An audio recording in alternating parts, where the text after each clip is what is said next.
Sí.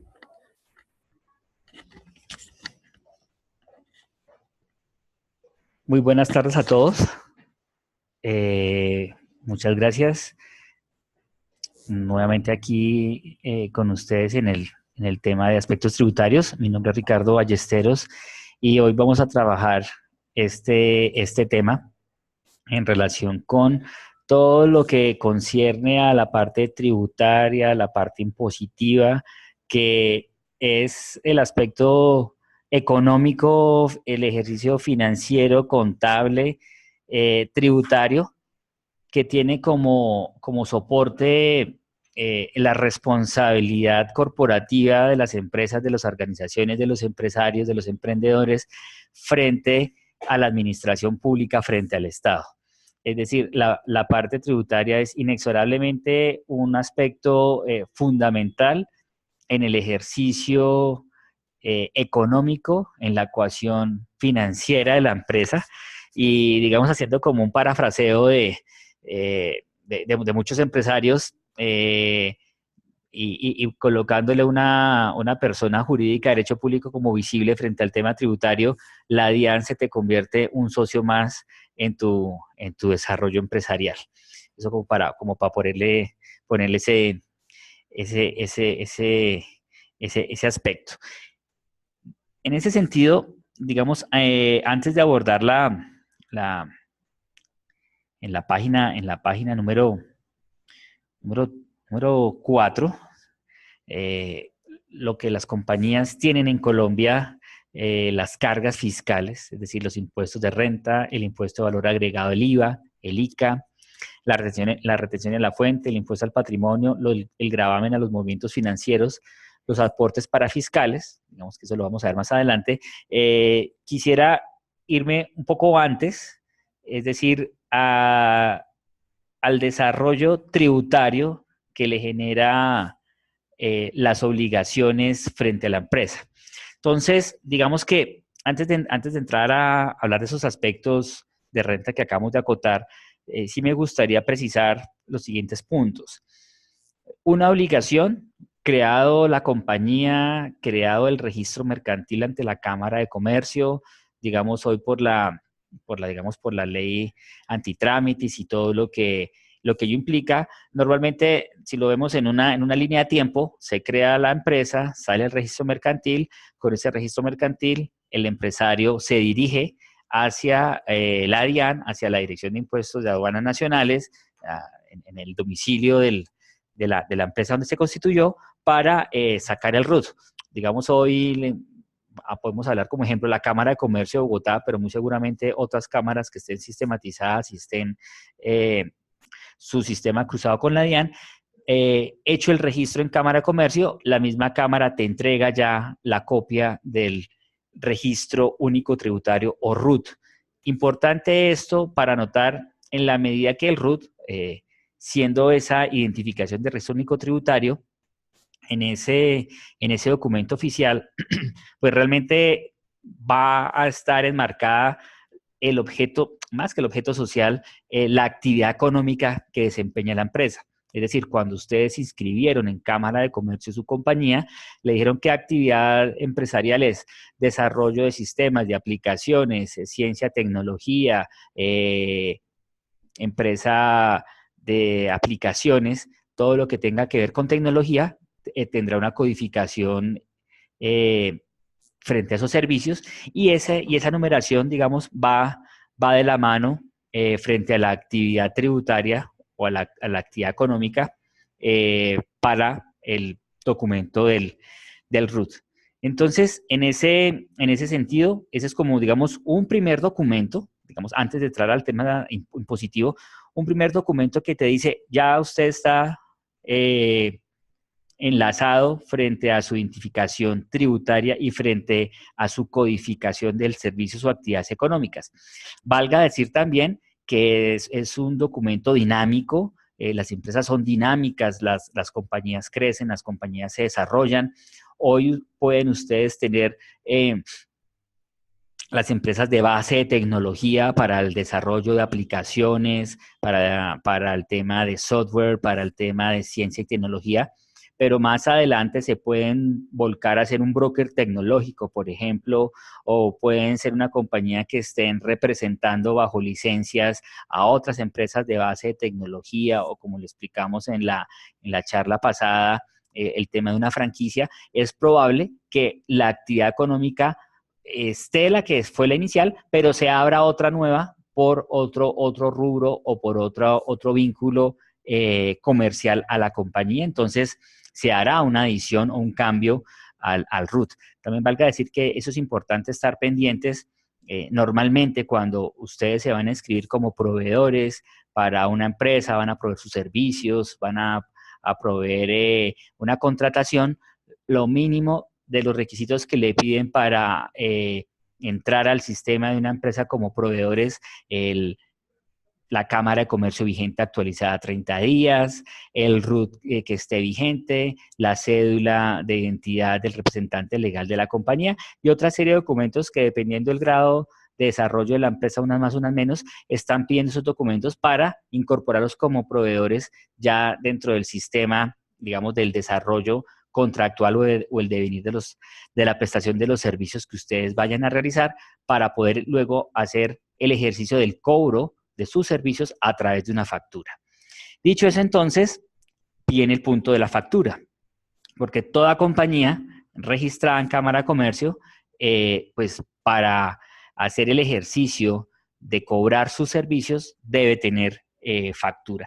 Y la factura, entonces, es una autorización de numeración de facturación que se pide ante la DIAN. Entonces, teniendo el registro único tributario, se deberá diligenciar un formulario sobre solicitud de numeración de facturas, o en original o en copia, o ya también tenemos por norma, la facturación electrónica. O sea, va de la mano también toda la tecnología y la facturación electrónica, que se tenga la autorización para hacer la facturación electrónica.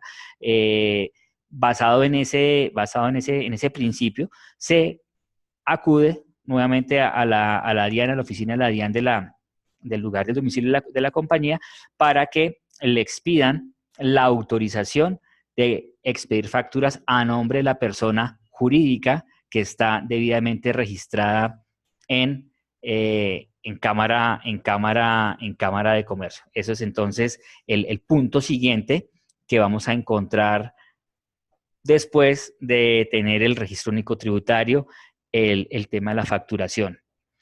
Luego de tener la solicitud de autorización de facturación, la DIAN expide una resolución. Entonces, la DIAN le otorga, bajo un acto administrativo, bajo una resolución, a la compañía que hizo ese trámite de solicitud de facturación, expide una resolución para autorizar a la compañía a facturar de X número a X número durante un periodo de tiempo. Normalmente esas autorizaciones de facturación se dan por periodos de 2 años y son vigencias que se deben siempre actualizar.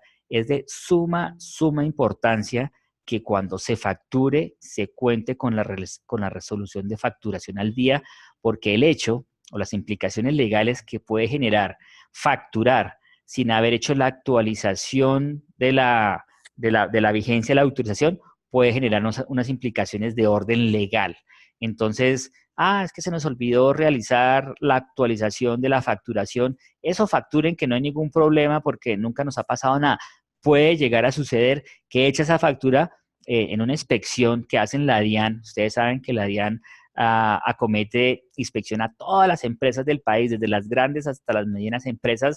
Les llega una visita sorpresiva porque, digamos, ustedes son proveedores de una gran compañía, por un ejemplo, una empresa de tecnología, IBM o Microsoft, o le prestaron un servicio al Ministerio de Comunicaciones, cualquiera que sea. Auditada a esa empresa, digamos, a esa empresa grande, pueden resultar que ven unas facturas y dicen, ok, acá hay una pequeña, mediana empresa de base de tecnología que también le presta servicios, y los funcionarios de la DIAN acuden y hacen las inspecciones a todas las empresas del país. Y en ese cruce de facturación le pueden decir, ve, ustedes expidieron una factura a nombre de esta empresa el día 24 de enero del año 2018, y para esa época su resolución de facturación estaba caduca. ahí pueden tener un problema de orden legal. Entonces, siempre será importante que vigilen esas diligencias administrativas de tener sus soportes y sus autorizaciones legales al día para cualquier eventualidad. Entonces, ahí lo dice la norma, pasados los 2 años de vigencia, se debe solicitar nuevamente la autorización para seguir facturando. Dicho eso, entonces, viene otro punto que de pronto acá no se toca, ¿cierto? Está la empresa, se creó, pedimos, se sacó el RUT, se sacó la autorización de facturación. ¿Qué acto seguido viene? Pues no es la parte impositiva, pero viene dentro del flujo económico ir a abrir una cuenta bancaria, ¿cierto? Es importante tener una cuenta bancaria porque hecha la factura, la empresa a la que le van a prestar el servicio o las personas naturales o jurídicas de derecho privado o público que le presten el servicio, pues con la factura en mano del servicio que ustedes prestaron o realizaron a la asesoría, a la consultoría o lo que haya sido, pues ese dinero por ese servicio debe ser depositado en algún lugar. No es que yo expida mi factura, pero no, tranquilos, mire, yo aquí les pido la factura, pero ¿sabe qué? Consígnenme en mi cuenta personal o consígnenme en la cuenta de mi socio. Recomendable, no mezclen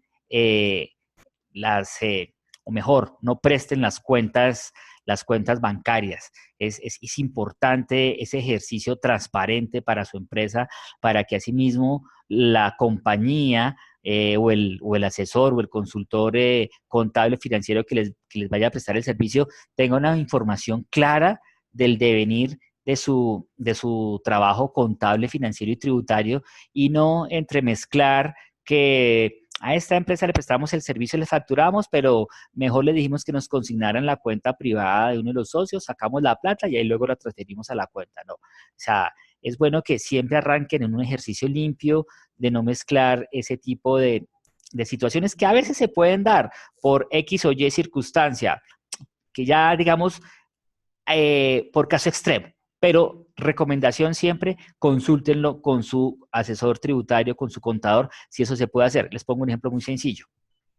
Pensemos que le prestaron un servicio a una empresa de desarrollo tecnológico o a una entidad pública, pues no, en Bogotá, cerca, en un municipio, y resulta que allí las entidades bancarias son las tradicionales. Por ejemplo, pensemos que son Bancolombia, un Banco Bogotá, o para poner un ejemplo, y resulta que su empresa tiene una cuenta bancaria en el Health Bank, aquí en Bogotá, o en el Citibank, ¿sí?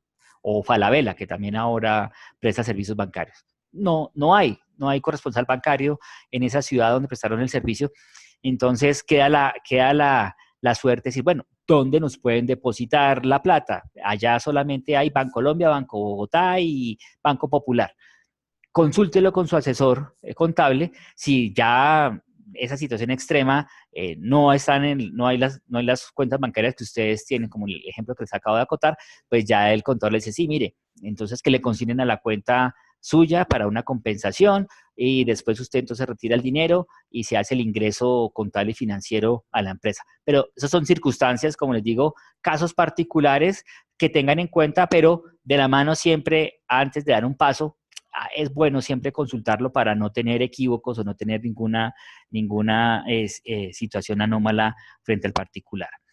Dicho eso, entonces, vamos con el aspecto de qué impuestos debo pagar. Entonces, ya habíamos acotado una relación impositiva de lo que todas las empresas en Colombia tienen sus cargas fiscales, ¿cierto? Y aquí, ¿qué impuestos son los que debo cancelar como compañía? ¿Qué impuestos debo pagar? El impuesto de renta. Entonces vamos a ir hablando uno a uno. El impuesto de renta es un impuesto de orden nacional, es anual, el cual grava la utilidad que haya generado la empresa desde el 1 de enero hasta el 31 de diciembre de cada año, o sea, la vigencia fiscal. Nuestra vigencia fiscal en Colombia, nuestro sistema contable financiero en Colombia nos lleva a tener una contabilidad de 1 de enero a 31 de diciembre.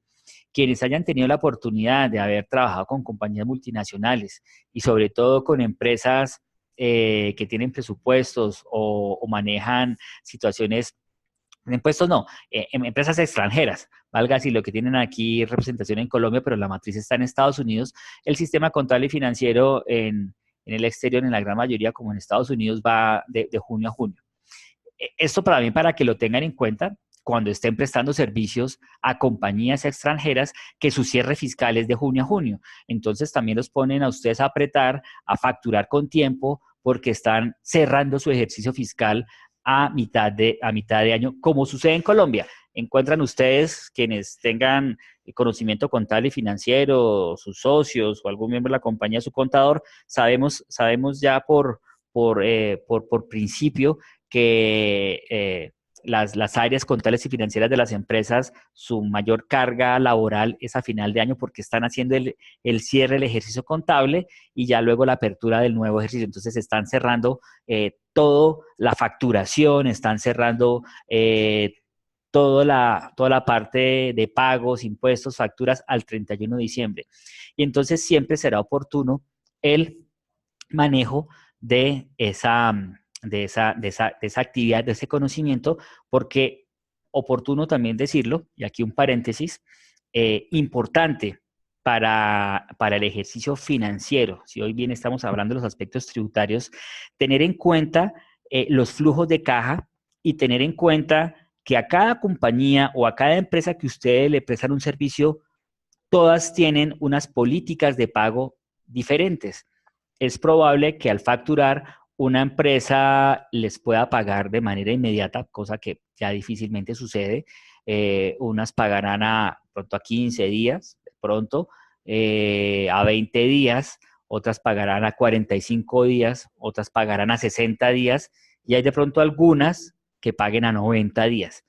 Eso, importante para que lo tengan relacionado y previsto en el tema de su manejo financiero y su caja en la empresa, porque pueden estar prestando un buen soporte, pueden estar prestando una buena asesoría, pueden estar prestando ustedes un buen servicio, pero si el flujo de caja se les bloquea, es decir, si sabe que van a tener nuevamente cajas tanto de 30, 60, 90 días, tener el manejo financiero para saber apalancar y soportar la operación económica de su compañía durante ese tiempo, tanto como pues el pago de los salarios o de los honorarios si tienen ingenieros desarrolladores o personas que le prestan el servicio a su empresa, si están pagando arriendos que son mensuales, si están pagando oficinas virtuales por horas, si están pagando los servicios contables de su contador, si están pagando otro tipo de servicios externos,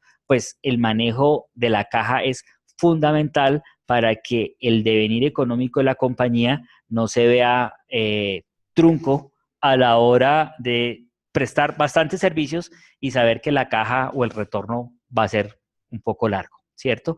Entonces ahí también, cerrándose en paréntesis, tengan muy en cuenta ese momento de facturación de acuerdo a los contratos que firmen con terceros, de acuerdo a lo que ustedes puedan establecer con terceros. De pronto, a veces cuando también se tienen ciertas operaciones directas. Aquí estamos hablando de pronto una actividad económica tradicional, ¿cierto? Donde el flujo de caja va a un servicio, a una asesoría, toda la parte de tecnología, donde de alguna medida puedan tener contratos con anticipos, primero para tener caja y soportar la obligación, cosa distinta como lo vimos también en las otras charlas, diferente donde ya la aplicación está funcionando, está haciendo la transacción diaria, la gente entra a sus medios de pago por sus servicios, pasa por la aplicación, toma el servicio, se registra, hace la compra, hace el pago, ustedes tienen ya conectado con PayU, con PayPal o cualquier otro sistema de pago por la compra del producto o servicio que se está ofertando en su aplicación, en su app, ya es otra cosa distinta porque ya hay una monetización diaria de la entrega del producto ya dentro del desarrollo de sus de su aplicación, pues han diseñado los diferentes modelos de que cuando entra X número de dinero, ya saben que va al servicio del producto, a los pagos de la transacción por quien le está prestando la plataforma o el medio de pago como PayU o PayPal o cualquiera de estos, lo que le queda al proveedor del servicio, lo que le queda a su compañía, digamos, ahí ya ese sistema desarrollado por ustedes estará haciendo ya la disgregación del valor de compra en la aplicación y ya va con los diferentes repartos. Pero en otros eventos donde, al contrario, por ejemplo, una empresa de base de desarrollo de tecnología desarrolla software o aplicaciones para otras empresas, para otros emprendedores, pues su manejo de caja será diferente, los tiempos de pago con sus proveedores será diferente. Entonces, en el devenir del contrato, tengan en cuenta todas estas circunstancias de cobro, pago, tiempos, anticipos para el manejo de caja. Bueno, cerrando ese punto, entonces, vamos a encontrar el siguiente aspecto. Bueno, entonces ya cerrado el año fiscal, al año siguiente, entonces cerrado el año fiscal del 2017 a 31 de diciembre, se presentará en el 2018 de acuerdo con el número final del NIT de su compañía. Entonces hay un calendario tributario, la DIAN saca juiciosamente ya su calendario tributario, les está ya avisando a todas las empresas para el 2018 en ese calendario tributario en qué fecha o en qué momento deben presentarse la declaración de renta de la empresa. ¿Sí? Entonces dice, personas jurídicas con los NID determinados en el, o a veces lo hace con después del guión o antes del guión, bueno, eso se revisa, los números finalizados en tal, deben presentarse declaración de renta en junio, julio, agosto, septiembre. Entonces, tener claro el momento de la declaración de renta hace parte de su planificación como empresarios, hace parte de la sentada a la mesa con su contador para saber, oiga, ¿cuándo es que nos corresponde presentar renta? Tal día. ¿Qué papeles debemos tener a la mano para la presentación de la declaración de renta? Entonces, muy juiciosos con sus carpetas organizadas mes por mes, con las facturaciones, con las hojas de cálculo Excel de los gastos, de las compras, de los pagos de arriendo, de los pagos de salario, de los pagos de nómina, de los pagos a proveedores de servicios, de la adquisición de equipos, todo eso organizadas sus carpetas mensuales mes a mes, que pues mes a mes se la entregaron a su contador, pero que al final del día la sumatoria de toda esa carpeta contable mensualizada suma la anualidad para que el contador entonces haga el ejercicio de presentarse la declaración de renta, para que también no lleguen al final con los tiempos cortos sobre el momento que le estén haciendo la liquidación, mal liquidada la declaración de renta, porque ahí pueden encontrar desavenencias en el sentido de que de pronto tengan que pagar alguna multa, tengan que pagar alguna sanción por no presentarse a tiempo, por no pago, etcétera, etcétera. Entonces, muy juiciosos en su orden contable, muy juiciosos con la información documental que tienen que soportar al contador, que el contador les diga cómo se debe organizar, tener muy bien organizados sus archivos para que de esta manera puedan fluir su proceso tributario sin ningún inconveniente. Luego tenemos el otro impuesto, digamos, el otro impuesto no, lo otro es una obligación impositiva del pago del impuesto de renta. Luego tenemos el valor del impuesto agregado IVA. El impuesto de valor agregado IVA, entonces, es un impuesto de obligación de carácter nacional. Las entidades financieras están autorizadas por el Estado a través de la DIAN para que todas las entidades financieras puedan recaudar el IVA, ¿sí? Entonces, para que se liquide. De ello dependerá también en ese evento la declaración del IVA.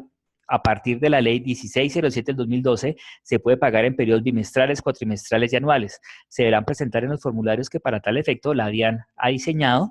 En ese sentido, pues se hace con esos formularios. Hoy toda la información es electrónica, entonces valga también decirlo, se crea una cuenta en la DIAN, el nombre de usuario, el password fundamental. No solamente que su contador les maneje ese número de cuentas, sino que el representante legal y el representante legal suplente y el socio tengan esa información, porque puede parecer una nimiedad, pero al momento de entrar a pagar o que tengan que entrar a hacer alguna actualización, el bendito password o el bendito usuario les puede fallar, se les puede olvidar. Y qué inconveniente es cuando se está sobre el tiempo para pagar impuestos que se haya perdido los datos de esas claves para entrar a hacer el pago, entonces también téngalos guardados. Un poco también la recomendación es el orden, la organización. Entonces, es un impuesto anual, es un impuesto que grava la venta de bienes, de servicios, las importaciones, la circulación, operaciones de juegos, de suerte, de azar, bueno, de todas las operaciones que están grabadas en el país, ¿cierto? Tuvimos una disposición del IVA que veníamos desde el 2016 hasta en el 16%, ya a partir del 1 de enero del 2017 subió al 19% el IVA y ya el tema de la anualidad, y cuando digo la anualidad es que cuando ustedes facturen, al momento de pago, dependiendo el grado tributario o la concesión que tenga digamos, más que la concesión, perdón, la situación jurídica de la compañía frente a la obligación de pago, del pago del IVA, entonces tienen que ser muy juiciosos, conservar ese dinero, momento de factura, es decir, oiga, ¿cuál es el valor neto de la factura? ¿Cuánto corresponde por IVA a esta factura? X dinero, sepárenlo, sépanlo manejar para que al momento de pagar el IVA de las facturas que correspondan, lo puedan hacer sin ningún inconveniente. Entonces, presentar un IVA bimestralmente o cuatrimestralmente o anualmente significa tener la caja guardada para el momento en que hay que hacer el pago, realizarlo. Situación importante también, si bien digamos, saliéndonos un poquito del tema tributario, pero también haciendo una acotación muy, muy pequeña, pero muy precisa, respecto a la responsabilidad que tienen los representantes legales de las empresas, el IVA o el no pago del IVA, porque, digamos, las compañías se vuelven un agente, o sea, las empresas se vuelven un agente, entre comillas, retenedor del IVA. Yo facturo, a mí me pagan el IVA, ese IVA que yo estoy recaudando por mi servicio realmente no es mío, es del Estado. Yo no me puedo quedar con ese IVA y yo no lo puedo dejar de pagar. Esa situación de no hacerse se puede contravenir en una situación de orden administrativo y se puede contravenir en una situación ya finalmente de orden penal. Ese es el único de los impuestos que es penalizable. Entonces, importante que lo tengan en cuenta, de el recaudo con su factura de 1 millón de pesos, de 20 millones, de 100 millones, el 19% que corresponde a IVA, ese dinero, sáquenlo, ténganlo en una caja de provisión que al momento de hacer el pago de esa y las otras facturas que ustedes hayan generado, lo paguen. También es cierto que en ese ejercicio financiero, que tienen que trabajar muy de la mano con sus contadores y que lo deben aprender los empresarios, es oportuno saber que cuando yo facturo y genere la factura, esa factura, pensemos, se facturó el 1 de febrero del 2018, se generó la factura por un valor de 10 millones de pesos y está el IVA del 19% de esa suma de dinero. Y ese proveedor a quien yo le facturé puede resultar que me esté pagando en 90 días, estamos hablando de 3 meses. Y resulta que mi empresa tiene una obligación de pago de facturas bimestral, por ejemplo.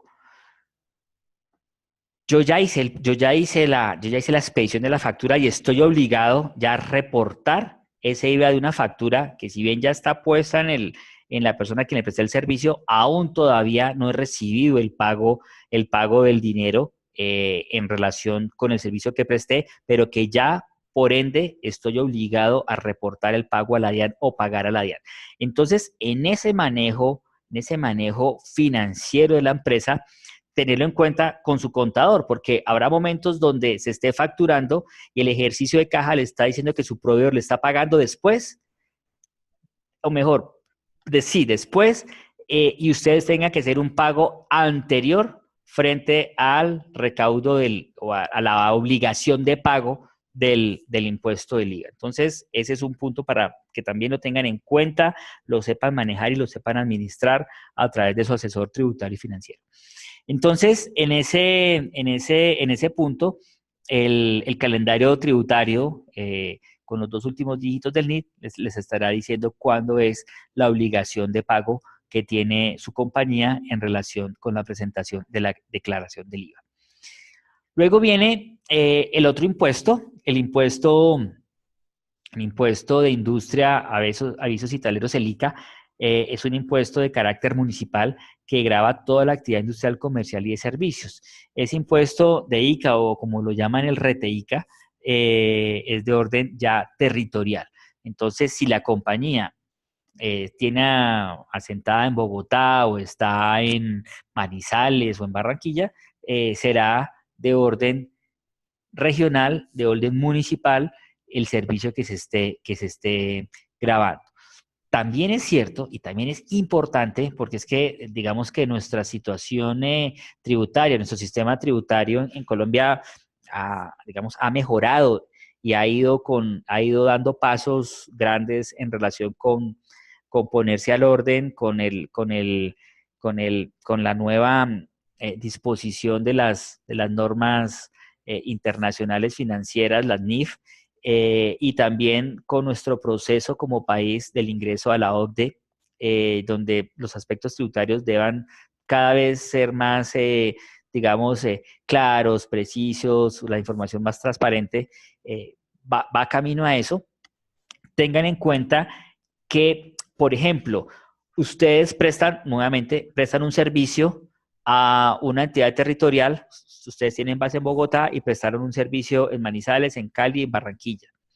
Habrá situaciones tributarias que, si bien su compañía está registrada en Bogotá, su compañía tiene domicilio en Bogotá, pero por estar prestando un servicio de carácter inmaterial, desde el punto de vista del software, de una aplicación o de desarrollo tecnológico, o soportando una BPO desde Bogotá, o un servicio de proceso, cualquiera que sea, a otra compañía, o otra empresa, o otra entidad fuera de la ciudad, haya situaciones tributarias locales que, estando allá, deban pagarse esos tributos allá por virtud del contrato, ¿cierto? Entonces, lo tuve, por ejemplo, una compañía a la que estaba asesorando, prestaron un servicio a una entidad territorial en Barranquilla, básicamente la alcaldía de Barranquilla, y allá por la alcaldía de Barranquilla tiene unos impuestos especialísimos. Era una estampilla pro cultura, era una estampilla pro un pago por ese valor de contrato, que era una estampilla pro cultura y una estampilla por infraestructura. Una era de orden municipal, siendo la alcaldía de Barranquilla municipal, pero también por estar esa alcaldía, pues, valga decirlo, territorialmente en Barranquilla, también obligaba a otro pago de orden departamental, ¿sí? Por temas de infraestructura, porque había una ordenanza del departamento por parte de la Asamblea Departamental que se pagara ese tributo. Entonces, siendo que se estaba prestando el servicio desde Bogotá a esa entidad pública, allá generaba unos pagos, unos tributos especiales de unas estampillas que se debían pagar allá en rentas, en Barranquilla, tanto de orden departamental como municipal. Entonces, siempre consúltenlo con sus asesores, porque habrá casos especialísimos, pero los habrá que resulten haciendo otros pagos más allá de los que, digamos, estamos colocando aquí sobre la mesa, que lo que ustedes están viendo aquí en la presentación, que tengan esa connotación. Luego tenemos entonces, estábamos hablando del renta complementarios, la obligación de pago, la declaración de renta, nuevamente todo lo que tenga que ver con ello. Luego vamos a encontrar la retención en la fuente. La retención en la fuente, si bien está aquí como un bullet, aquí como un punto dentro de los impuestos, no es propiamente un impuesto, pero la importancia que tiene la retención en la fuente para el cálculo económico de una compañía se convierte en un pago anticipado al impuesto de renta. Entonces, la retención en la fuente viene a ser un pago anticipado al impuesto de renta, que es un impuesto de renta anual, que después de haber hecho ese cálculo mensual o esos pagos mensuales a que haya habido el descuento de la retención, al final del ejercicio fiscal anual, pues harán parte dentro de lo que corresponda la compañía por pago de impuesto de renta. y ustedes muy bien lo habrán también escuchado o lo hemos escuchado o lo habrán tenido en sus experiencias anteriores, muy seguramente en otras empresas, otras compañías con terceros, que cuando se hace el pago del impuesto de renta o ya el cálculo que hace el contador, puede decir, carambas, tenemos de lo que hemos pagado anualmente, tenemos una devolución. Es decir, pagamos de impuestos 100 y resulta que nuestro impuesto de renta es 90, nos tienen que devolver 10. Ahí el ejercicio contable, por eso es importantísimo tener claro todos los documentos, todas las facturaciones, cuando al final del año prestan el servicio que por esta época todas las empresas empiezan a pedirle la retención de las declaraciones de retenciones que le hayan hecho los contratos, entonces empiezan a hacer la lista, a quién más les prestamos servicio, a la empresa A, B, C, D, E, F, G, y empiezan las secretarias o ustedes mismos a pedir que les entreguen esas certificaciones para tenerlas al momento de hacer la declaración. Y ahí sirve en ese ejercicio que pueda tener una devolución favorable en impuestos, pues, valga palabra favorable a la empresa. Bueno, luego viene otro impuesto, que es el impuesto al patrimonio. Es un impuesto que grava la riqueza de las empresas, entendiendo las riquezas como el patrimonio líquido de la compañía que tengan al 1 de enero de cada año como tal. Aquí, aquí valga decirlo, en ese impuesto a la riqueza serán unas condiciones especialísimas de los ingresos de la compañía, de lo que se haya facturado, etcétera, etcétera, para que sea, digamos, candidata, valga decirlo por sus ingresos, al pago del impuesto al patrimonio. De lo contrario, si no superó X monto, pues la compañía, el asesor, les va a decir su asesor tributario que no es obligación del pago del impuesto al patrimonio. Hay otras consideraciones que es el CRE. Y yo creo que ustedes lo han escuchado. De pronto aquí no lo tenemos en la presentación, ¿sí? Pero también quiero hacer relación a ello. El CRE, que es el impuesto sobre la renta para la equidad, su sigla es la CREE. Entonces, las entidades financieras, nuevamente, están autorizadas para recibir la presentación de ese pago. El impuesto de CRE va a la DIAN y es un pago anual o en 2 cuotas o en abril o en junio, de acuerdo al calendario tributario, y es un impuesto frente a la equidad. Este es otro punto que se tiene que realizar. Y lo mismo la autorretención del CRE, también en relación con ese pago de ese impuesto. Ya habíamos hablado el correspondiente al ICA, ¿sí? que lo administran las secretarías de Hacienda Municipal de cada municipio, en lo que corresponde a esos tributos de orden territorial. Bueno, vamos a otro aspecto que también siempre tengan en cuenta oportuno las presentaciones. Ya habíamos dicho el pago del impuesto de renta anual, la presentación del pago del IVA, los pagos que correspondan por tributos mensuales, bimensuales, trimestrales, anuales, tener claro su calendario tributario a lo que le corresponda a su empresa, teniendo en cuenta sus 2 últimos dígitos del NIT para el pago y la presentación de estos impuestos con los formularios debidamente establecidos y diseñados por la DIAN. Dicho eso, entonces, vamos a encontrar el gravamen a los movimientos financieros. Y este es un impuesto, digamos, que quedó ya establecido. Entonces, si tenemos una cuenta bancaria o tenemos 2 cuentas bancarias, una de esas puede estar exenta de los gravamen de los movimientos financieros. Entonces, cada vez que se haga un pago, se va a tener el monto del 4 por 1000 respecto a la transacción.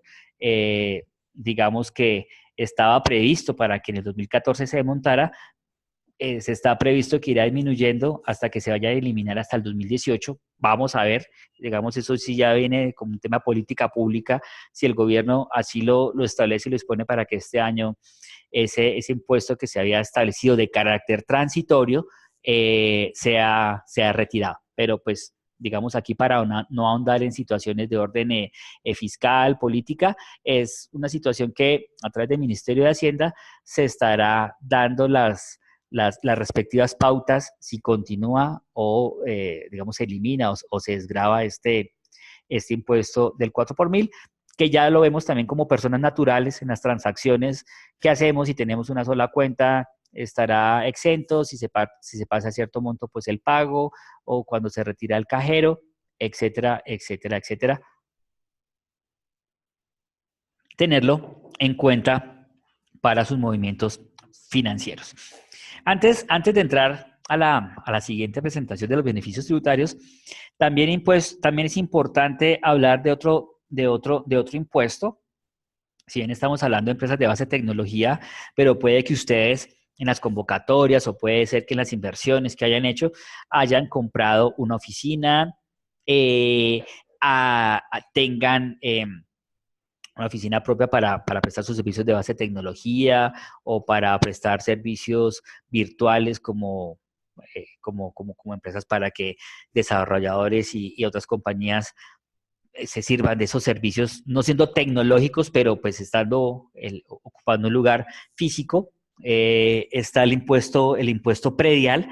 Entonces recordemos que ese es un impuesto que se grava de orden municipal a los inmuebles que están ubicados en ese municipio, en esa jurisdicción municipal. Ese es un impuesto que se requiere tanto para las personas jurídicas o naturales poseedoras de bienes inmuebles ubicados en esa cabecera municipal, para que hagan el respectivo pago anual de ese impuesto. Entonces, también tenerlo presente si su empresa o sus socios o aportaron un inmueble o hace parte del inmueble o ya invirtieron en un inmueble, deba realizarse ese pago. Dicho esta parte, entonces vamos a continuar con esos beneficios tributarios. ¿Qué entendemos como incentivos tributarios frente al país? Digamos que vamos a encontrar beneficios tributarios por investigación, desarrollo e innovación de I+D+I, ¿sí? establecidos por el gobierno nacional. Vamos a encontrar ahora unas explicaciones frente a los beneficios tributarios establecidos a partir del año 2012 por convocatorias públicas ante Colciencias para contribuir al fomento de la innovación y por extensión a la creación de empleo y al crecimiento económico del país. Digamos, cuál es la naturaleza? Y aquí lo pueden ustedes encontrar en la presentación, pero ¿cuál es la naturaleza de estos beneficios? Es permitirle a las empresas que tengan inversión en proyectos calificados de investigación, desarrollo tecnológico e innovación, tanto de producto, de proceso u organizacional, de acuerdo a los criterios y las condiciones definidas por el Consejo Nacional de Beneficios Tributarios en Ciencia y Tecnología e Innovación, el CNBT, donde se establezca qué descuentos de su impuesto a pagar en renta deba tener la empresa del valor que se haya invertido para ese proyecto, ¿sí? Puede llegar a tener un beneficio tributario de descuento en el pago de renta, ¿cierto? Ya vimos ese impuesto de renta anual de un 25%, sin que se pueda acceder de ese valor. Y en los casos de que se pueda llegar a acceder, el contribuyente pueda tener un ejercicio fiscal adicional que se pueda aplicar, ¿sí? Entonces, los incentivos o los beneficios tributarios están de la mano para las empresas que tengan o piensen instalar en Colombia, ¿cierto? Entonces, ustedes quieren instalar, desarrollar un centro de investigación de investigación, de desarrollo e innovación, ¿sí? O que se necesite también apalancar algún proyecto de inversión en investigación, desarrollo e innovación que se tiene planes pendientes para ejecutar, o que recurrentemente se pueden hacer inversiones en investigación, desarrollo e innovación en cuanto a que las inversiones que se realicen en estos campos, las empresas se puedan volver más competitivas y así, digamos, busque la empresa hacer ese tipo de inversión, reducir la brecha productiva. Esto entonces, el gobierno ha impulsado esa serie de beneficios para todas las pequeñas y medianas empresas y las nuevas empresas que cumplan una serie de requisitos de acuerdo con la ley 1429, con el decreto 525 del 29, el alivio de las cargas parafiscales para las pequeñas y medianas empresas. Entonces, ahí siempre la mano, estar con su asesor tributario. Entonces, recordemos que vayamos al inicio cuando ustedes se registraron como empresa, una empresa de innovación, de tecnología, de desarrollo de aplicaciones, de software, que su asesor tributario esté actualizado, ¿cierto? Porque puede ser un asesor tributario que ha prestado servicios para consultoría para empresas de venta, de retail, de producto, pero que conozca muy bien de la mano todos los incentivos tributarios que se han generado para la ciencia, la innovación, la tecnología, para los proyectos de nuevas aplicaciones, para los proyectos de emprendimiento. Valga decirlo aquí también una acotación, y lo hablo por Bogotá, lo desconozco por las otras ciudades del país, y me disculparán quienes estén aquí participando en esta sesión, pero digamos que la Cámara de Comercio tiene un incentivo para aquellas empresas que se registran y sus socios son menores de 35 años. El costo del registro en Cámara de Comercio tenga, tenga un beneficio, y es el no pago del registro mercantil en Cámara de Comercio. Entonces, veamos también cómo y se favorece la creación de nuevas empresas donde se tengan empresarios jóvenes menores de 35 años, que no se pague el registro mercantil. Es una plática que se ahorra y que sirve al tener ese beneficio. Digamos, ahí no lo estamos hablando desde el punto de vista tributario, pero sí un punto de vista del registro mercantil, de esos beneficios que se tienen establecidos. Aquí en la ley, aquí un poco leyendo la ley 1429 del 2000, el artículo cuarto de esta ley establece que mientras la norma no sea reformada o sustituida, las empresas creadas en el 2015 y los años siguientes, es decir, ya estamos en el 2018, puedan tener beneficios en cuanto al impuesto de renta, 0% de la tarifa de impuesto de renta en los 2 primeros años grabables. Entonces, el primer año grabable, si la compañía se creó en el 2017, entonces el año grabable 2017 que se presenta en el 2018 y el año grabable 2018 que se presenta en el 2019 pueda tener el 0% de tarifa de impuesto de renta. 25% de la tarifa del impuesto en el tercer año, es decir, en el tercer año, ya hablando del ejercicio fiscal 2017-18, al 2019, que se paga en el 2020, ahí ya tenga el descuento en el tercer año, 50% en el cuarto año, 75% en el quinto, y ya full pago impuesto de renta a partir del sexto año siguiente. Entonces, 5 años sin retención en la fuente y renta presuntiva a partir del sexto año. Entonces, importantísimo esta situación tributaria, tenerla a la mano para poderse generar esos aspectos. Aquí vamos a tener los beneficios en ciencia y tecnología a partir de la ley 286 de 2009. Digamos que en ese sentido, también ahora le hacemos lectura a estos bullets que tenemos acá en la presentación. Entonces, el gobierno estableció, digamos, sus beneficios tributarios para inversiones en ciencia y tecnología e innovación para todas las empresas del país. Digamos que, tomando en cuenta los últimos datos, es una ley del 2009, pero viene, digamos, el desarrollo cada anual. Para el año 2017, o sea, lo que estamos hablando en el ejercicio inmediatamente anterior, se tuvo un cupo en miles de millones de pesos de 600 mil millones de pesos, ¿cierto? Y estos cupos de inversión es para que las empresas presenten sus proyectos para beneficiarse en estos desarrollos de ciencia y tecnología. No sabríamos hasta ahora cuáles serán los cupos para el año 2018, ¿sí? Pero el gobierno siempre saca esos cupos máximos de beneficio anualmente, donde las empresas presenten sus proyectos, ponen unas fechas límites. Para el año pasado estaban vigentes desde el 31 de marzo hasta el 31 de agosto del 2017. Es decir, ese fue el periodo en que las empresas de base de ciencia y tecnología presentaban sus proyectos para ser beneficiadas de ese cupo de dinero que se tiene disponible para las empresas que presenten esos proyectos. Entonces, también importante estar pendientes, estar al tanto del manejo de la información, de la consulta, de cuándo se abre la convocatoria, año 2018, si es muy similar a la del 2017, entre mayo y agosto, perdón, entre marzo y agosto, puedan ir de la mano teniendo su documentación, teniendo la información, todo lo que ya de antemano se sabe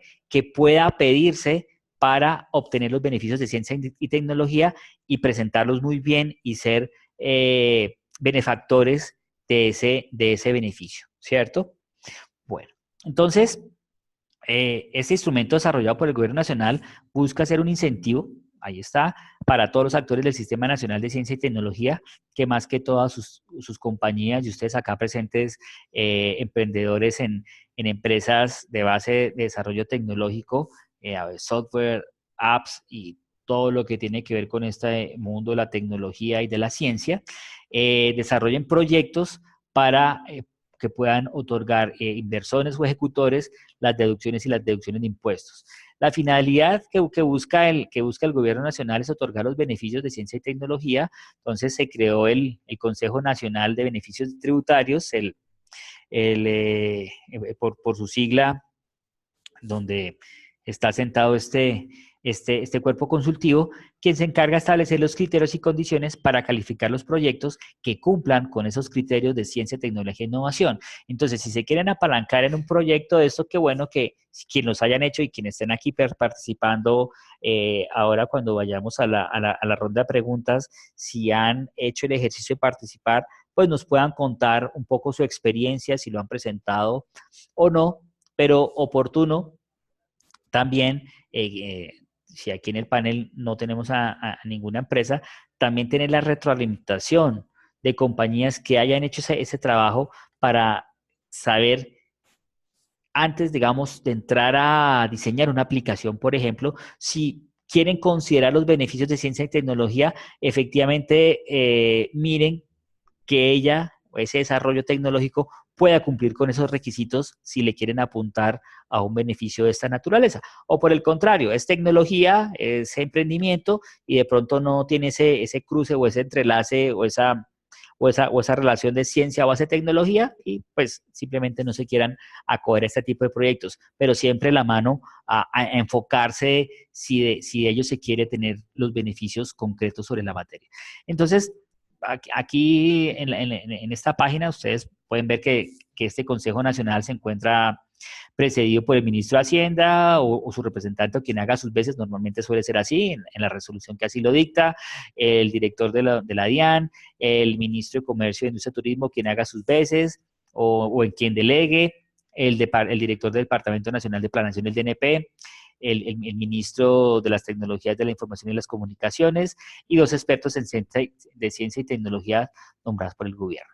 Entonces, ahí estará compuesto ese consejo, un poquito aquí desde el punto de vista operativo, quien será el encargado del manejo de la presentación de sus proyectos, de la concesión de los mismos.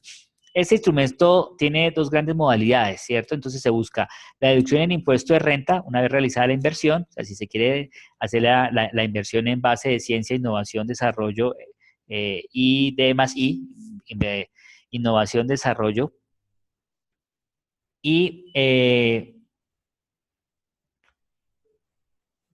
por otro lado,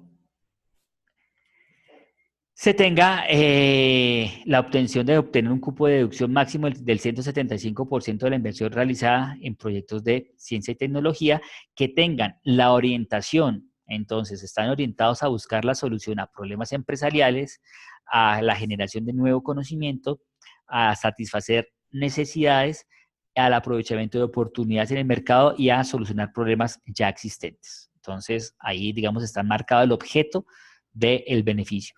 ¿Cómo acceder al beneficio? Entonces, ya lo habíamos acotado también, pero acá lo podemos ver. Colciencias anualmente abre las convocatorias. Aquí dice septiembre-diciembre, es un periodo corto en la que observamos del año o las que les traje a colación del año inmediatamente anterior, del 2017.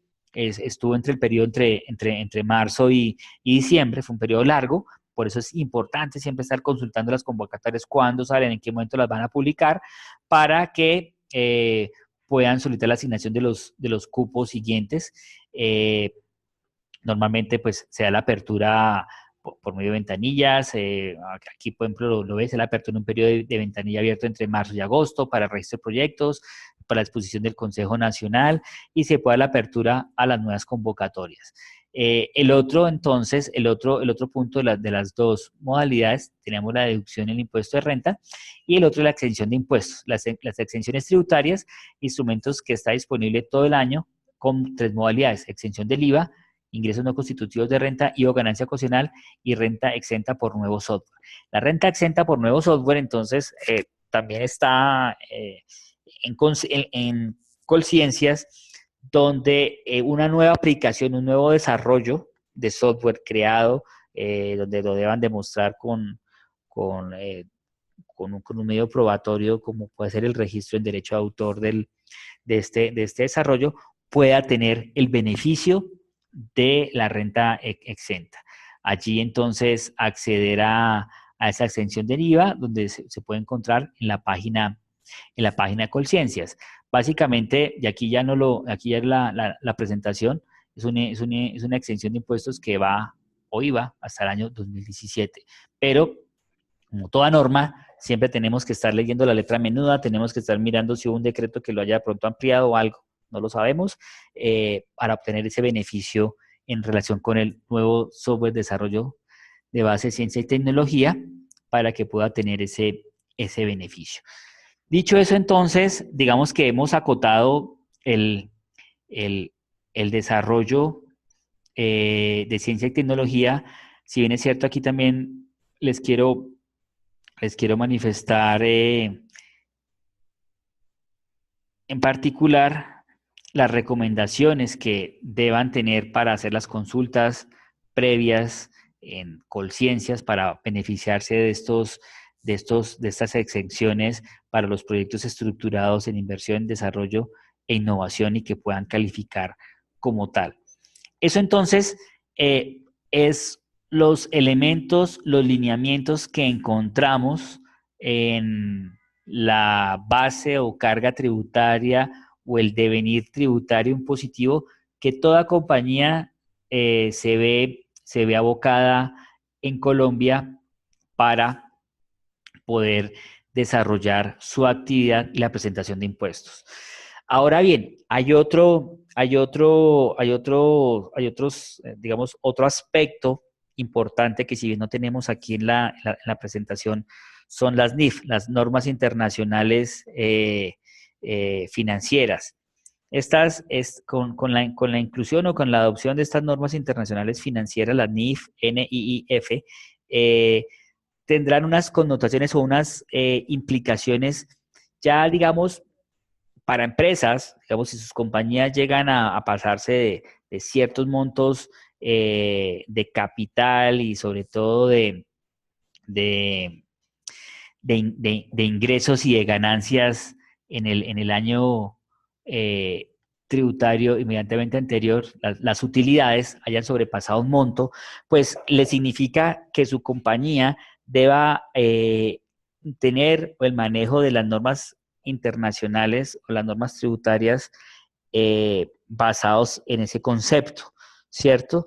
Entonces, sus asesores tributarios, sus asesores contables, le estarán diciendo si la presentación de sus documentos, de su información contable y financiera deba ser bajo las NIF o no las deba hacer, ¿sí? Eso ya se lo también, importante que lo tengan ahí anotado, chuleado en su lista de tareas por hacer, dependiendo las utilidades, dependiendo del monto de transacciones económicas que haga la compañía, si le implica a que la compañía convierta todo el manejo de orden tributario y contable, ¿sí? El software y toda la información que así desarrolla, si se debe hacer bajo las normas NIF.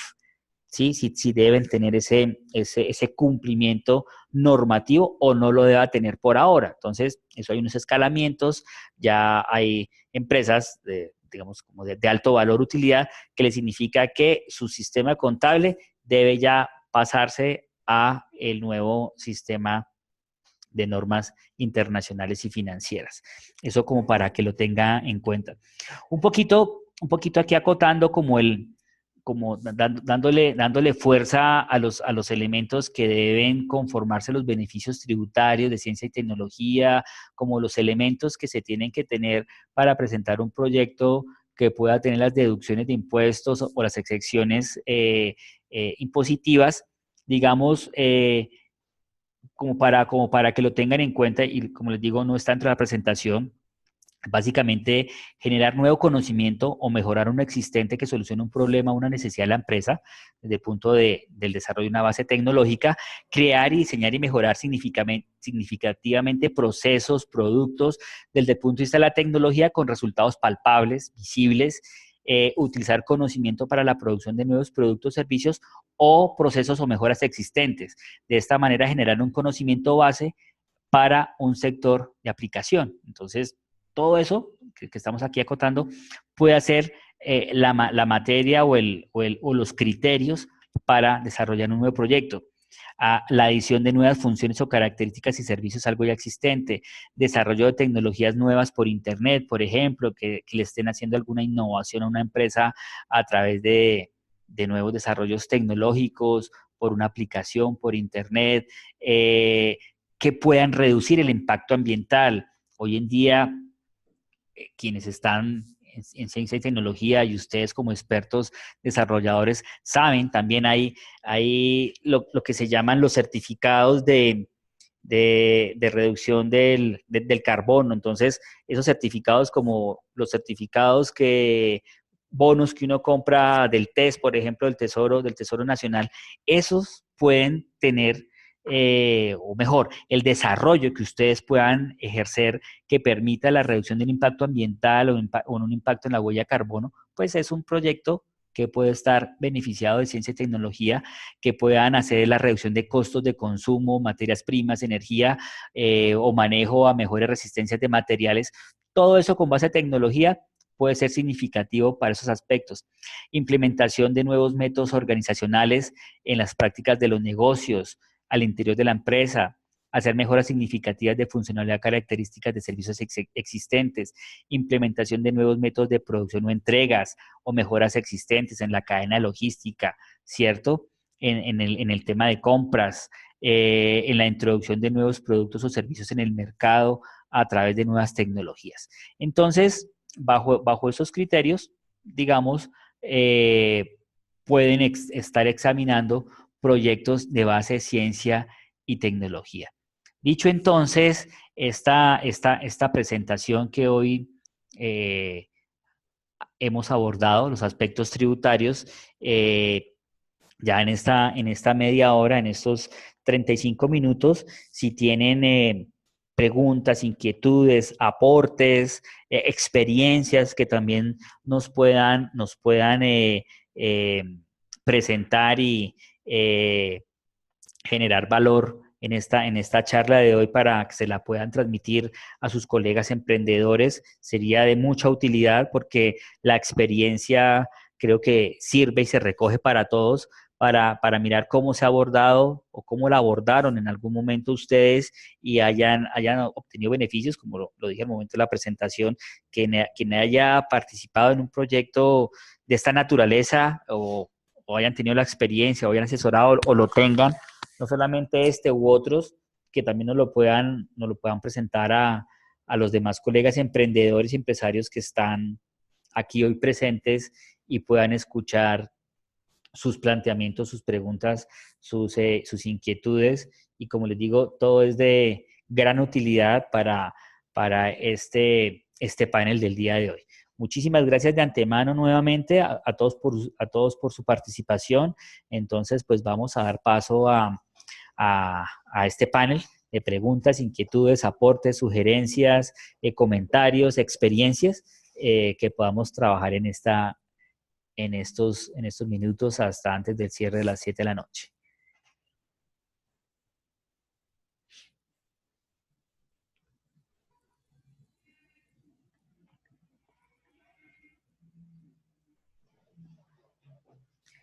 Regálenos unos minutos acá. Ya Santiago muy amablemente nos ayuda aquí a disponer la tecnología para que todos puedan participar, escribir y hacer sus opiniones, sus sugerencias, que son todas muy bienvenidas.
Bueno, nos están preguntando,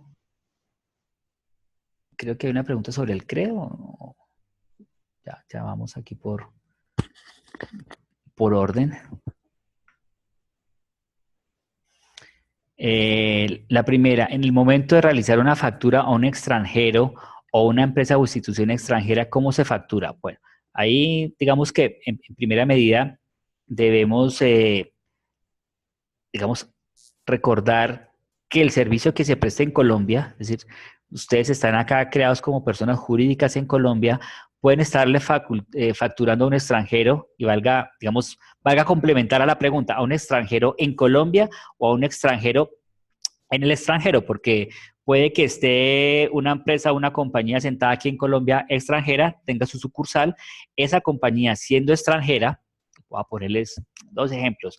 DirecTV Colombia. Uno no cree que DirecTV es una compañía, una multinacional, sí, una compañía extranjera, pero tiene asentada una sucursal aquí en Colombia, es una empresa que tiene base y responsabilidad aquí en Colombia, pues se genera la facturación correspondiente acá en Colombia y se factura bajo los impuestos acá en Colombia.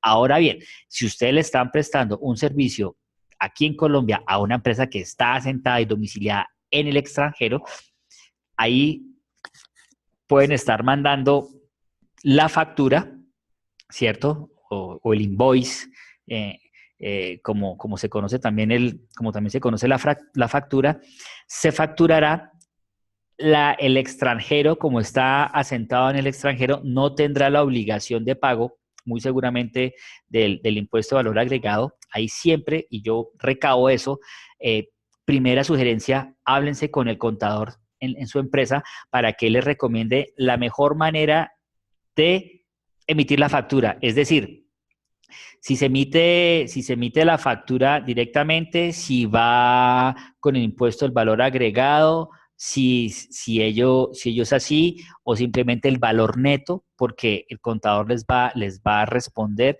exactamente cómo se debe hacer esa facturación. Y recuerde que el extranjero les estará haciendo su depósito en moneda extranjera, en dinero, en dólares, si así lo acordaron, desde el extranjero a su cuenta bancaria. Entonces, en su cuenta bancaria de la compañía ingresa un dinero, nuevamente, que luego ustedes tendrán que declarar por impuestos. Es un dinero que entra a la mesa de dinero, que es un dinero que entra por la ventanilla, digamos, de reporte de servicios en el extranjero, que luego tienen que ustedes monetizar con la mesa de dinero de su banco y volverlo a pesos.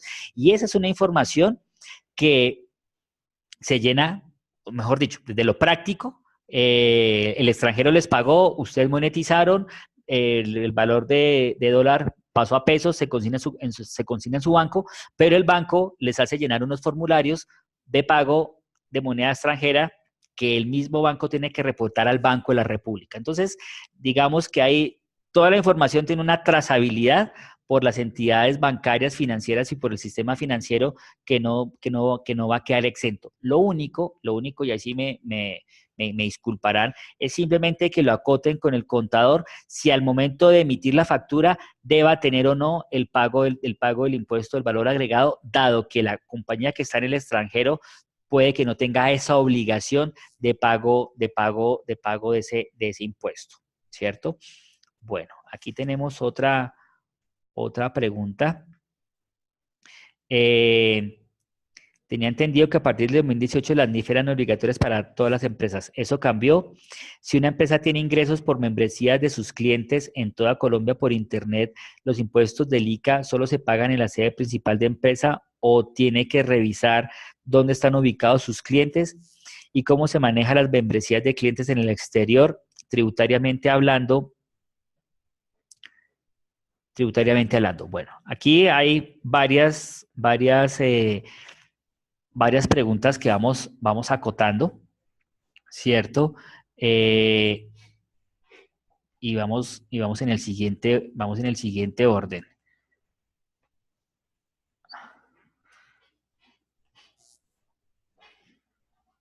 Bueno. La obligatoriedad de la implementación de las NIF en la empresa, ¿sí? Vamos a tener aquí ya un segundo en este aspecto. La obligatoriedad que tienen todas las empresas, ¿sí? Digamos, la superintendencia de sociedades, digamos, es la que tiene a su cargo la clasificación de las empresas, los grupos, de dar la aprobación para la implementación de las NIF o los IFRS por sus siglas en inglés, respecto de las compañías que por sus ingresos deban tener los procesos de implementación. Esta implementación de la NIF en Colombia será obligatorio cumplimiento cuando, conforme a la ley, pues la empresa haya llegado a unos topes de ingresos o de utilidades que deba reportarse bajo esas normas. Es decir, si bien hay una obligatoriedad y una implementación en el sistema legal, no existe argumentos importantes para entrar a decidir que todas las empresas de base de tecnología o todas las empresas recientemente creadas en Colombia deban tener la aplicación de las NIF, ¿sí? Entonces, sí es obligatorio para las empresas, pero tendrán que entrar a mirar caso por caso si aún la compañía está o no en albergar ese manejo de las normas. Ahora, la segunda pregunta de este aspecto. Si una empresa tiene ingresos por membresías de sus clientes en todo Colombia por Internet, ¿los impuestos de ICA solo se pagan en la sede principal de la empresa o tiene que revisar dónde están ubicados sus clientes? Digamos que ahí hay un servicio de orden nacional, ¿cierto? Si bien en la conferencia habíamos dado o hemos hablado dos ejemplos de la alcaldía de Barranquilla, etcétera, que se deba pagar. Ese servicio o ese inmaterial, ese servicio que se está prestando a través de la plataforma solamente tendrá lo correspondiente a la prestación del servicio, digamos, a una facturación del servicio y del impuesto del IVA. No se le podría entrar a precisarle que cada cliente que está ubicado en cada municipio del país deba tener el pago del ICA. Entonces, allí insisto, consúltelo con el contador, pero muy seguramente este servicio o esta membresía será el servicio, el impuesto del valor agregado, si así lo acomete, y nada más. No tendría por qué tener el impuesto del ICA en ese orden de ideas, porque se haría inoperante la operación, tener en el sistema de que cada cliente que está ubicado en cada región del país tenga una situación tributaria particular. No, solamente, como es, digamos, un servicio localizado en Colombia, el usuario está diciendo estoy en Colombia, entonces digamos que se elimina esa barrera local y simplemente se va a los impuestos de orden nacional únicamente para el tema de la facturación. ¿Y cómo se manejan las membresías de clientes en el exterior? Igual, ustedes tendrán en sus monederos o en su sistema de pago el servicio. Por ejemplo, una compañía de televisión que presta su servicio de OTT en otro país y alguien quiera ver el canal colombiano afuera, factura, le genera la factura y le hace el correspondiente le hace el correspondiente pago en particular. Acá también, digamos, desde lo práctico, y aquí también tengo una experiencia de una asesoría de una compañía de televisión que presta sus servicios por cable, frente al servicio de su OTT, tiene su página brandeada, su www, su página de internet con su nombre colombiano, pero quien le está prestando el servicio es un tercero. Entonces, también es oportuno que ustedes examinen desde lo tributario si es bueno que ese servicio que presta su empresa o ustedes puedan estar prestando, lo hagan a través de un outsourcing de un tercero que puede estar ubicado en Chile o en otro país. Ese tercero que en su nombre le está gestionando el pago de sus servicios para su página, para su OTT, para su aplicación, lo está monetizando en ese país extranjero. Valga decir que él está capturando, recibiendo, monetizando y simplemente del acuerdo que ustedes firmen, él estará haciendo todas las retenciones y luego ya para una transabilidad mucho mejor y mucho más práctica, ya sea un solo pago de esa empresa hacia la de ustedes. Es decir, para que el tema de monetización no se les vuelva, digamos, un inconveniente, pero eso también va en el grado de crecimiento de la empresa, puedan tenerlo a través de un tercero que les facilite la carga de cobro y simplemente cuando esa persona cobró en el mes de todas las transacciones de usuarios, 100 millones, 200 millones, ya él allá liquidó y pagó de todos los usuarios que accedieron para el servicio de su aplicación, ya él simplemente les hace una sola transacción entre su compañía y él para la prestación del servicio, digamos, para acotar ese ejemplo. Pero, volviendo a decir, está la obligación de las NIF, sí está la obligación, pero va escalonado de acuerdo a la categoría de empresa. El tema del ICA no va al tema del ICA en relación a que el servicio que se presta es de orden nacional y pues tendrá solamente los tributos de orden nacional. El manejo de membresías en el exterior va de la mano. De igual manera, se está prestando el servicio en el exterior, se va a cobrar un pago único y podamos entender que allí pueda estar incluyendo en ese pago lo que pueda corresponder a los impuestos. Ya damos paso a otra pregunta.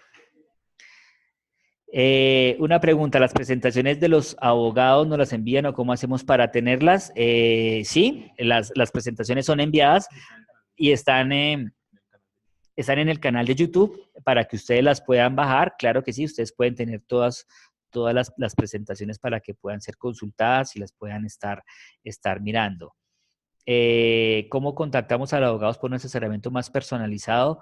Bueno, Alexander, ahí sí eh, ya se lo pueden enviar directamente al correo de info, al info, ustedes creo que lo tienen, o no sé si pronto aquí aquí ya se los vamos a escribir para que ustedes envíen esa consulta y sea remitida a los asesores jurídicos para que ya le puedan dar una presentación más personalizada. Ahí les hemos escrito el correo a info@emprendecondatos.go.co para que puedan enviar sus preguntas. Tenemos otra. ¿Cómo una empresa de software con la regulación vigente debemos facturar? Bueno, como empresa de software con la regulación vigente debemos facturar con IVA? Claro, digamos, el software, o sea, la prestación del servicio, el servicio de licencia de software que ustedes pueden estar realizando, eh, deben facturar el IVA, claro, porque ustedes están prestando un servicio y lo que se está cobrando es por el servicio y pueden estar dos cosas. Uno, el licenciamiento del software como tal, la licencia de software y el servicio que presta la compañía para el mantenimiento y preventivo de ese software. Entonces, el servicio estará cubierto, mejor cubierto no, el servicio tendrá la disposición del pago, o mejor, en la facturación del pago del IVA, ¿cierto? Bueno, acá un momentico, ya vamos acá a acotar otra pregunta. Eh, oh, perdón, un momento acá.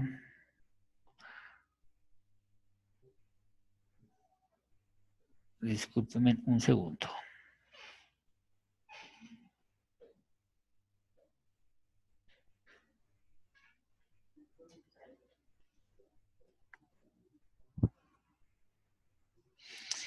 Hay que entrar a mirar qué categoría de software pueda estar excluido, ¿cierto? En el tema de la exención del IVA para software. Entonces, una certificación que emite el Ministerio de Industria, perdón, el Ministerio de las Nuevas Tecnologías, se puede solicitar la devolución de ese 19% siempre y cuando el software excluido esté encaminado al tema de animación digital, desarrollo de videojuegos, edición, producción de videojuegos, internet y el tema educativo. Entonces hay que, frente a la pregunta que nos hace Nómada Turismo, es importante mirar qué condición de ese software tiene para que lo relacionado con el ministerio pueda tener esa exención del IVA. Entonces, ahí le recomendamos entrar a mirar cuál es el desarrollo de software que pueda estar incluido de lo que el ministerio favorece a las aplicaciones. Tenemos otra pregunta.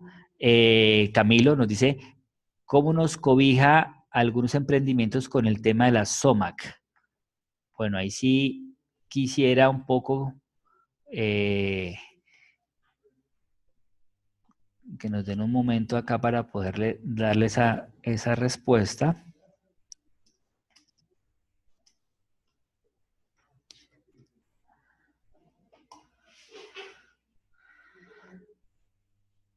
Estamos hablando por el decreto 1650, las zonas afectadas por el conflicto. Vamos a ver cómo acceder a beneficios tributarios a través de la SOMAC, ¿cierto? Entonces, en el tema de las sociedades o empresas que operen en zonas afectadas por el conflicto armado, podrán tener tarifas reducidas en el impuesto de renta por varios años. Allí será oportuno mirar en el decreto 1650, ¿cierto? Para aquellas zonas o para aquellas empresas donde están constituidas y hayan sido catalogadas como zonas afectadas por el conflicto armado, puedan obtener los beneficios tributarios. Entonces es importante mirar el decreto e importante mirar el desarrollo de ese decreto donde se está diciendo que 344 municipios puedan estar incorporados o facilitados por este beneficio, en donde se puedan incorporar negocios de comercio, transporte, construcción, actividades inmobiliarias, turismo, educación, salud, concesionario, telecomunicaciones, y se pueda acceder a esa tarifa progresiva del impuesto de renta. Entonces, invitamos aquí también a Camilo para que frente al tema de la SOMAC se pueda analizar en el municipio las consideraciones del decreto, qué es lo que implica, qué es lo que indica, ¿cierto? Para las tarifas, para las micro, pequeñas empresas que entre el 2017 y el 2018 tengan una tarifa del 0%, del 2022 al 2024 una tarifa del 25%, entre el año 2025 y 2027 una tarifa del 50%, para el 2027 en adelante una tarifa ya full que se pagará en renta del 100%. Para las medianas y pequeñas empresas hay otro tarifario, del 2017 al 2021 la tarifa del 50%, entre el 2022 al 24 el 75%, del 2025 al 2027 será del 75% y del 2027 en adelante del 100%. Entonces, importante es que se deban inscribir en sus cámaras de comercio respectivas y que hayan iniciado actividades a partir del 29 de diciembre del año 2016. Entonces, allí hay toda una reglamentación importante para quienes se encuentren en estas zonas puedan encontrar esos beneficios. Bueno, la siguiente pregunta, ¿cuáles son las condiciones y requisitos para implementar la facturación electrónica? Bueno, en el tema de facturación electrónica, eh, la DIAN ha sacado pues varias circulares y varias información al particular. Podemos decir lo siguiente en cuanto a la facturación electrónica que nos que nos dice que nos dice la DIAN. Entonces aquí regálenos un momento, por favor, para poderle darle paso a esta pregunta. De pronto nos vamos a adelantar a otra mientras ya aquí con el equipo de trabajo estamos mirando lo que corresponde a, a la facturación electrónica.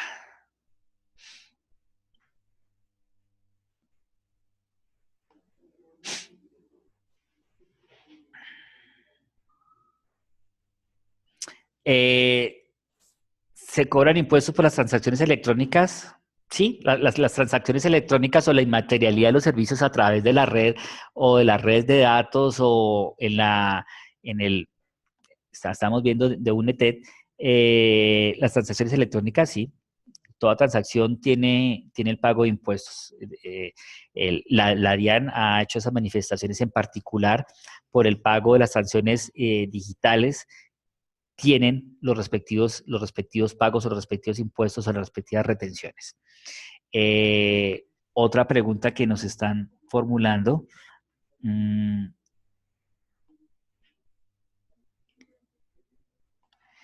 es ¿qué valor son esos topes de las NIF? Bueno, digamos que aquí ya, si bien estamos acotando un poco de manera general y abordando estos temas específicos, como lo acabamos de hablar con la SOMAC, en el tema de las NIF, sí es oportuno entrar a mirar ya tributariamente, porque pues, se desprende todo un catálogo legislativo sobre el manejo de las normas internacionales financieras, cuáles son los topes de ingresos. En este momento no tenemos aquí a la mano las tablas y los topes, pero sí los invitamos a que eso se pueda consultar a través de la superfinanciera, a través de la DIAN, cuáles serían el valor en cuanto una compañía ya deba estar notificando o llevando su actividad contable y financiera a través de las normas internacionales.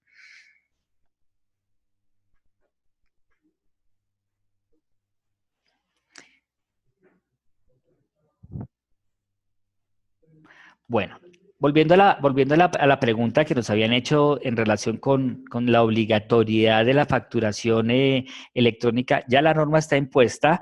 Hay unos plazos en que las empresas se vayan yendo implementando a la facturación electrónica, donde pues se le otorga la autorización, pero quien voluntariamente, dice la norma, quien voluntariamente decida acogerse a desarrollar su facturación electrónica, lo puede hacer desde ya, pero van en tiempos de la implementación de acuerdo también a los ingresos de cada compañía, vayan escalonadamente a facturarlo. La idea es que todo el país y todas las empresas grandes, pequeñas, medianas, entren a facturar, pero si inmediatamente lo quieren hacer, pueden acogerse de manera voluntaria con los proveedores tecnológicos que se encuentran autorizados por la DIAN para que alguno de ellos le preste el servicio de la facturación electrónica.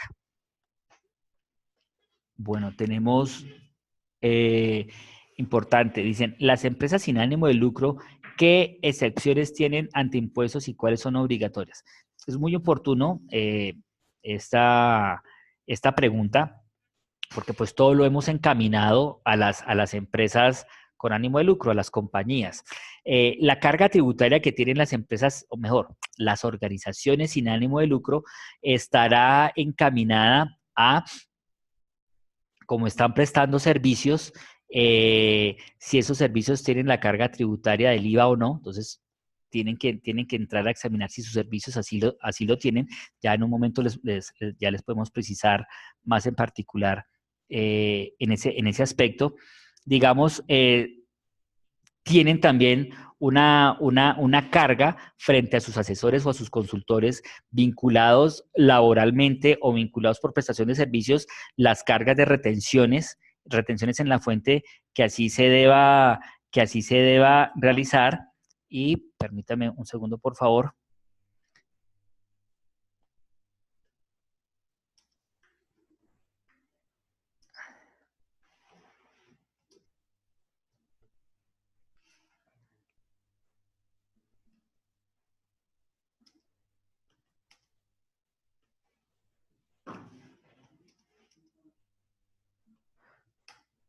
Como tales al interior de la organización puedan tener esas obligaciones.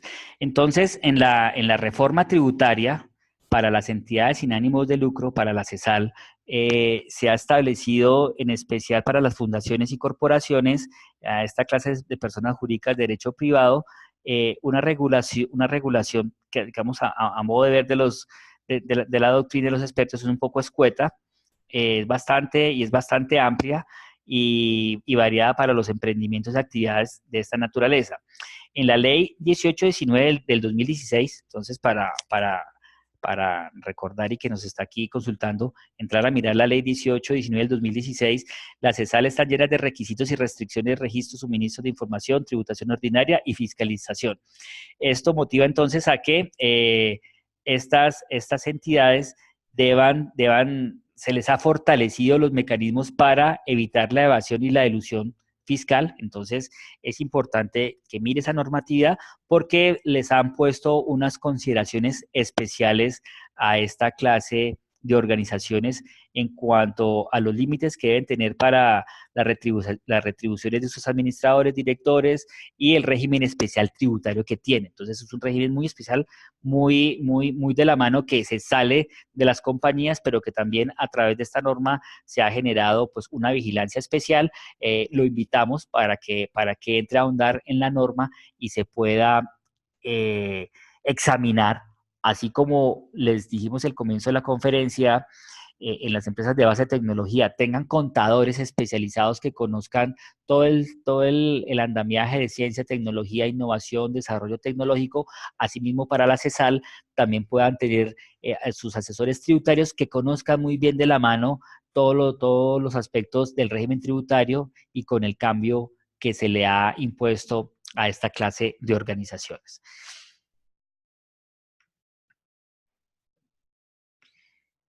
¿Qué obligaciones tributarias se contemplan en el tema de importación o exportación? Igual, es decir, todo esto que hemos visto hace parte de una compañía que presta servicios tanto en Colombia como en el extranjero, haciendo el repaso, está obligaciones tributarias del IVA, está las obligaciones tributarias de declaración de renta, etcétera. Pero cuando ya se hace importación o exportación, siempre van a tener la intermediación de un de la intermediación de un agente aduanero.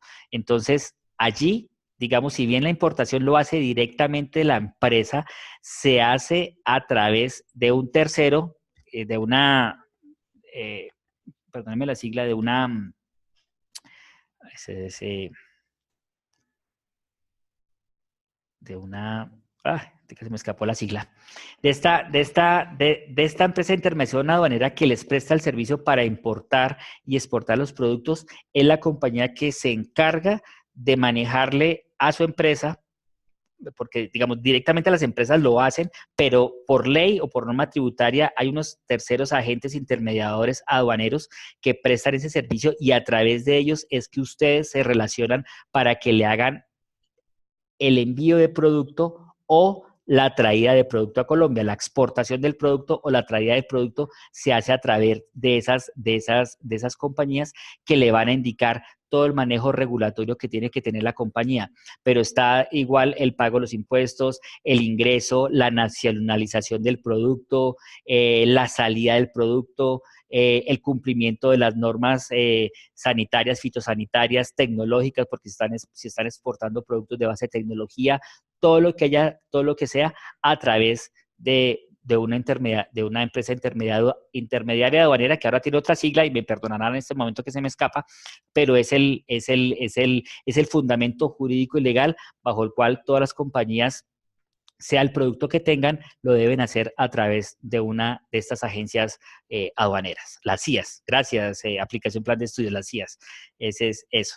Estas compañías, las CIAs, son las que están autorizadas a través de suscripción en el registro aduanero, en el registro de importación de aduanas, las autorizadas en Colombia, así como las 28 compañías o las 20 y tantas compañías que están autorizadas para la facturación electrónica. No es que yo diga, yo voy a facturar electrónicamente y me creo una factura electrónica, no, tengo que estar registrada y autorizado. Lo mismo las CIAs son las que están autorizadas para prestar el servicio de lo que ustedes quieran exportar o importar en Colombia.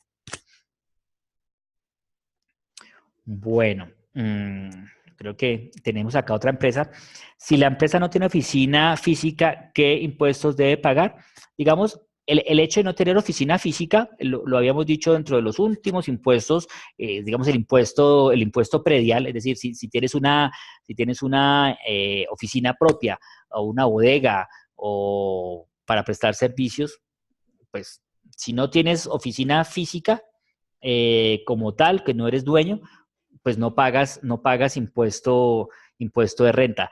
Si tienes oficina arrendada, pues pagarás el arriendo y el arrendador que te presta el servicio de esa planta física, pues te generará una factura y pagará los impuestos del IVA correspondiente. Y si no tienes oficina, si estás ubicado haciendo tu desarrollo, emprendimiento, como iniciaron todas estas grandes empresas, estas startups, y yendo a remembrar a Apple desde el garaje de la casa, pues el hecho de estar asentados en la casa, pues le generará los impuestos que tus servicios presta como empresa, tal cual, asesorías, venta del producto, mantenimiento, las transacciones en línea que quiera decir, pero el hecho de no estar asentado físicamente, pues no te generará más allá de lo que es la prestación de los servicios netamente dispuestos por tu compañía. Bueno, muchísimas gracias. Muchísimas gracias a todos por su participación, por sus preguntas, por sus aportes. Creo que hemos acotado este tema tributario que es bastante complejo. Debamos recordar en estos 5 minuticos que nos quedan, es la invitación, como lo hemos reiterado en estas charlas, a que el ser empresario, el crecer, el dar esos pasos adelantados los lleva un poco a salirse de esa zona de confort, a que, digamos, cuando están ustedes metidos en su objeto de desarrollo tecnológico, su aplicación de toda la tecnología, inmersos en ellos, muy contentos y felices que los hace, pero la otra realidad económica de su flujo de caja, de pago, de dinero, de facturación, de tributos, como les digo, no se lo suelten o no lo deleguen, mucho, sí queda delegado, pero no lo dejen manejándoselo solo a través del contador. No, es que mi amigo es contador y mis asesores y yo allá le entrego la información y ellos me hacen todo y yo me desentiendo de eso. Señores, como siempre, el negocio debe estar amarrado, debe estar vigilado. Palabras de grandes gurús y grandes empresarios exitosos desde Warren Buffett dicen, oye, cuídense los centavos que los pesos se cuidan solos. Es decir, hacer ese ejercicio, tener claro la información, los documentos mes a mes, la organización documental para que el contador haga los respectivos pagos tributarios que se deban hacer, las respectivas retenciones, pero que ustedes siempre estén informándose y haciéndole seguimiento a su proyecto desde lo tributario, de su planeación financiera, tributaria, cómo van, cómo es el flujo de caja, cómo son los ingresos de este mes, qué pagos tenemos, qué nuevas facturas tenemos por recaudar, qué pagos nos están entrando por las monetizaciones, qué acuerdos tenemos con terceros, si hay un tercero que nos está prestando servicio, todo, débanlo y llévenlo de la mano al buen manejo de su empresa para que el manejo financiero no se les salga de la mano, para que el manejo financiero no se les convierta en dolor de cabeza, porque si ustedes también están enfocados en las finanzas o el socio, la persona que le guste más esa área, la tengan controlada mes a mes, el seguimiento constante, será el éxito al final de su capitalización, será el éxito al final de sus rendimientos, será el éxito final de la retribución por su gran esfuerzo, por su trabajo, por su emprendimiento, que les servirá nuevamente hacer una reinversión en la compañía, hacer una inversión en un nuevo fondo de capital para generar nuevos desarrollos de aplicaciones. Entonces, esa es nuestra invitación cordial para que tengan de la mano ese seguimiento a sus aspectos tributarios y financieros. Muchísimas gracias nuevamente, muchísimas gracias a todo el equipo de trabajo y los esperamos entonces en la próxima reunión que les estarán enviando la comunicación previamente. Una feliz noche para todos.